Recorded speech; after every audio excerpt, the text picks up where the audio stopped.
ان دو سیاسی مخالفین کے درمیان توازن کیسے رکھ لیتے ہیں؟ سیاست جو ہے اس میں خاندان کا کوئی چکر نہیں ہوتا.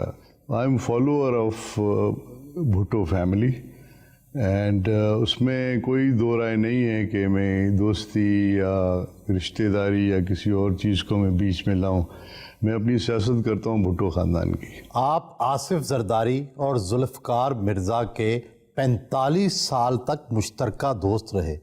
دونوں کی راہیں جدا ہونے کی اصل وجہ کیا تھی؟ ذوالفقار مرزا کو مس انڈرسٹینڈنگ ہو گئی. وہ کسی ایسے لوگوں کے ہاتھ چڑھ گیا ہے جو اس کو غلط گائیڈ کر رہے ہیں. جس طرح زرداری صاحب نے ان کی عزت کی چھوٹی چھوٹی چیزوں کے لیے اور پرسنل ایمبیشن کے لیے، اگر آپ اس رشتے کو توڑتے ہیں تو یہ ایک بد نصیبی ہے انسان کی کہ اتنا اچھا انسان ہے زرداری صاحب جس نے ہر انسان کی خدمت کی ہے. اس کے بارے میں باتیں کرنا یہ کوئی کسی کی زبان پہ زیب نہیں لاتے. کیا آپ نے ذوالفقار مرزا سے کبھی صلح کے لیے بات چیت کی؟ میں نے بڑی کوشش کی کہ یہ چیزیں آپ جو کر رہے ہو یہ صحیح نہیں ہے، یہ آپ کے لیے بھی صحیح نہیں ہے، آپ کی فیملی کے لیے بھی صحیح نہیں ہے اور ہماری پارٹی کے لیے بھی صحیح نہیں ہے. میں تو یہی کہوں گا اپنی بھابھی سے، ڈاکٹر فہمیدہ مرزا صاحبہ سے، کہ ان کو لے جائیں امریکہ لے جائیں. وہاں پہ بہت انسٹیٹیوٹس ہیں جہاں پہ ٹریٹمنٹس ہوتی ہیں، تو وہاں ٹریٹمنٹ اس کی کرائیں. مشہور ہے کہ 70 کی دہائی میں سلیم اکبر بگٹی اور آصف زرداری کے درمیان ہونے والی لڑائی میں آپ بھی شامل تھے. واقعہ کیا تھا؟ بچانے والا تو اوپر بیٹھا ہے رب جو سب کو بچاتا ہے، لیکن چھوٹی چھوٹی باتوں پہ ان کی جو مس انڈرسٹینڈنگ ہوئی تھی. اب تو مرحوم بگٹی صاحب یہاں نہیں ہیں، لیکن بعد میں انہوں نے ریئلائز کیا تھا کہ جو کچھ بھی انہوں نے کیا وہ غلط کیا تھا، تو زرداری صاحب نے پھر ان کو معاف کر دیا تھا. صوبائی وزیر بلدیات بھی رہے اور اب اسپیکر سندھ اسمبلی ہیں.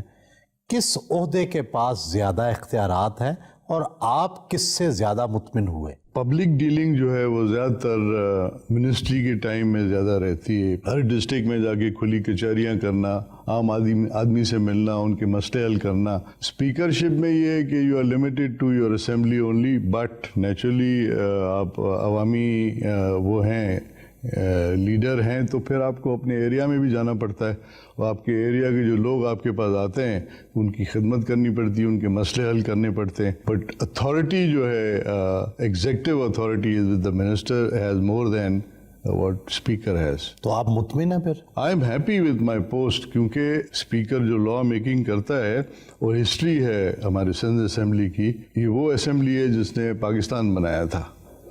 آپ سوچیں جب ریزولیشن پاس ہوا تھا پاکستان کے لیے تو اس زمانے کے جتنے بھی رولرز تھے وہ جھک گئے تھے اس ریزولیشن پہ کہ ان کی یہ ڈیمانڈ ہے کہ آپ پاکستان بنائیں. قائد اعظم محمد علی جناح صاحب نے اوتھ لی تھی سندھ اسمبلی میں. First prime minister of Pakistan Liaquat Ali Khan, انہوں نے بھی وہاں پہ پریزائڈ کیا تھا اسمبلی میں. کہا جاتا ہے کہ اسپیکرشپ کانٹوں کا ہار ہوتی ہے. آپ دونوں بیویوں یعنی حکومت اور اپوزیشن کو اکٹھے کیسے چلاتے ہیں؟ Speaker is supposed to be a neutral person, اور میں کوشش کرتا ہوں کہ اپوزیشن اور گورنمنٹ سائڈ کو دونوں کو ساتھ لے کے چلوں. میجورٹی آف ٹائم جو ہے میں اپوزیشن کو دیتا ہوں، کیونکہ ان کی میجورٹی نہیں ہے تو they deserve to have more time than the government side. اسپیکرشپ کے بعد اگلا سیاسی زینہ وزارت اعلیٰ ہوتی ہے. پارٹی نے موقع دیا تو کیا تبدیلی لے کر آئیں گے؟ جو بھی رول آج تک مجھے پارٹی نے سونپا ہے میری کوشش رہی ہے کہ میں وہ ڈیلیور کروں. اگر وہ موقع بھی ملے گا تو انشاءاللہ I'll make sure it happens. I should deliver whatever I can. جوانی میں ماڈلنگ کرتے رہے، کراٹے کے بلیک بیلٹ رہے، کیا شعر و شاعری اور موسیقی سے بھی دلچسپی ہے؟ اسپورٹس مین میں ہمیشہ رہا ہوں. شعر و شاعری سے اتنی خاص دلچسپی نہیں رہی. میوزک سے یس، کالج کے زمانے میں، اسکول کے زمانے میں جس ٹائپ کی میوزک ہوتی تھی اس سے دلچسپی رہتی تھی. میرے والد صاحب کو مہدی حسن کی غزلیں سننے کا شوق ہوتا تھا تو وہ محفل کراتے تھے. نصرت فتح علی صاحب جو ہے ان کے فیوریٹ وہ ہوتے تھے. یہاں ہمارے گاؤں میں وہ آ چکے ہیں نصرت فتح علی صاحب، انہوں نے یہاں قوالی کی ہے. ماڈلنگ ایسی چیز ہے جس میں ہم شروع میں یہ سوچتے تھے کہ شاید یہ کوئی کم کردار کے لوگ ہوتے ہیں جو ماڈلنگ کرتے ہیں اور جو ایکٹر بنتے ہیں. اس زمانے میں آپ کے ٹی وی چینلز بھی نہیں ہوتے تھے اور سنیما ہاؤسز میں وہ کمرشلز بنتی تھیں اور سنیما ہاؤسز میں وہ چلاتے تھے. تو وہ ہمارے کچھ دوست تھے جنہوں نے ایڈورٹائزمنٹ میں حصہ لیا اور مجھے ساتھ لے کے گئے تو I played some roles there also.